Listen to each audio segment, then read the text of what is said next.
Assalamualaikum warahmatullahi wabarakatuh. Perkenalkan, nama saya Isra Dita Elviana dari jurusan Pendidikan Ekonomi semester 5 dari kelas C, Fakultas Tarbiyah dan Keguruan Universitas Sultan Syarif Kasim Riau.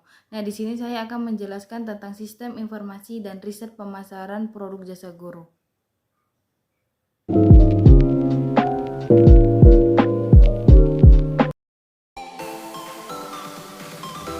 Nah, manajemen pemasaran produk jasa guru. Nah, kita akan membahas materi yang keempat, sistem informasi dan riset pemasaran produk jasa guru. Nah, latar belakang dari sistem informasi dan riset pemasaran produk jasa guru ini, di mana setiap pemasaran memerlukan riset pemasaran. Nah, masing-masing dengan tujuannya sendiri. Agar dapat menghasilkan nilai dan memberikan kepuasan pada pelanggan, perusahaan memerlukan informasi dari semua segi. Selain itu, perusahaan juga memerlukan banyak informasi tentang pesaing, perantara, dan pemain serta kekuatan di pasarnya. Pemasaran ini memandang informasi bukan hanya sebagai masukan untuk membuat keputusan yang lebih baik, tetapi sebagai aset strategi dan alat pemasarannya. Nah, rumusan masalahnya yaitu, bila Anda ingin menjadi guru, jelaskanlah sistem informasi dan riset pemasaran. Nah, tinjauan pustaka yang pertama yaitu sistem informasi pemasaran. Nah, sistem informasi pemasaran atau Marketing Information System atau MSI ini terdiri dari peralatan dan prosedur untuk mengumpulkan, memilah, menganalisis, mengevaluasi, dan mendistribusikan informasi yang diperlukan secara tepat waktu dan akurat kepada pembuatan keputusan pemasaran. Yang B yaitu riset pemasaran. Nah, proses riset pemasaran ini dapat dilakukan, yang pertama adalah mendefinisikan masalah dan menetapkan tujuan riset seperti riset eksplorasi, deskripsi, atau kasual.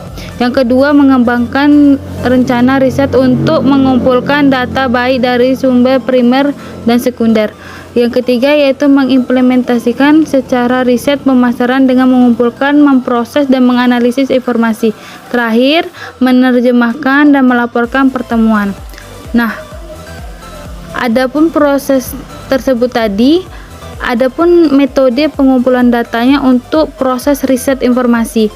Yang pertama yaitu metode observasi. Informasi bersumber dari pengamatan situasi dan merekam perilaku konsumen dalam suatu pemasaran. Yang kedua yaitu metode survei. Informasi langsung bersumber dari responden melalui wawancara pribadi, tanya jawab yang berupa kuesioner, atau wawancara melalui telepon. Yang ketiga yaitu wawancara tidak langsung. Nah, informasi ini bersumber dari diskusi kelompok yang dibentuk sehingga akan muncul informasi dari hasil diskusi yang dilakukan. Pembahasan tentang sistem informasi pemasaran produk jasa guru.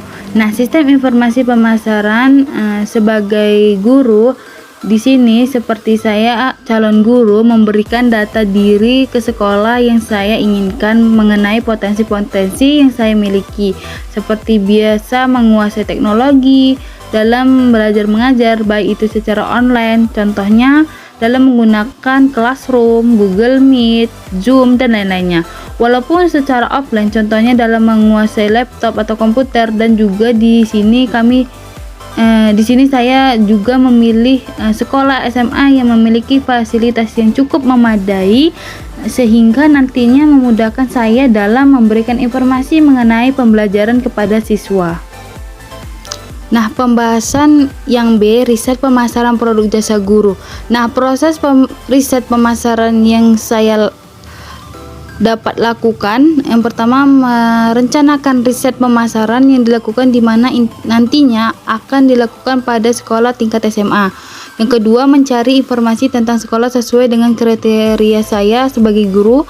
Yang ketiga, melakukan evaluasi informasi terhadap informasi yang dapat sesuai dengan yang direncanakan. Yang terakhir, saya akan memilih sekolah mana yang saya inginkan yang akan dituju. Nah, Dari proses riset pemasaran yang saya lakukan, adapun metode pengumpulan data yang dalam melakukan riset informasi. Yang pertama yaitu metode observasi.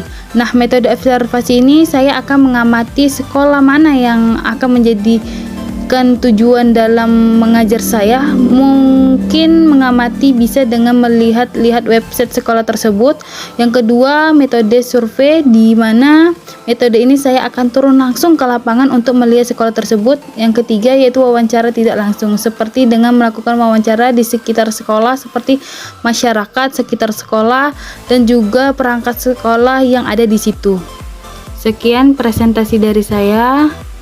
Saya ucapkan terima kasih. Wabillahi taufiq wal hidayah. Wassalamualaikum warahmatullahi wabarakatuh.